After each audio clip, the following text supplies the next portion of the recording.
Hindi kailangan gwapo ka. Hindi kailangan maporma ka.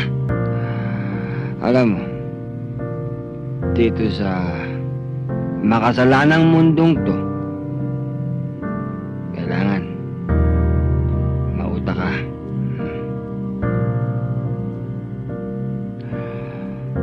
Kung may utak ka,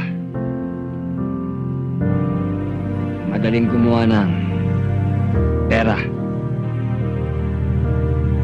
Kung may pera ka, meron kang lakas,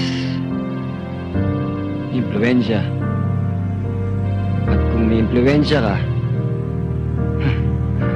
lahat ng babae dito sa mundong to sa'yo. Sabi nga nila kapag ang pera ang nagsalita, lahat makikinig.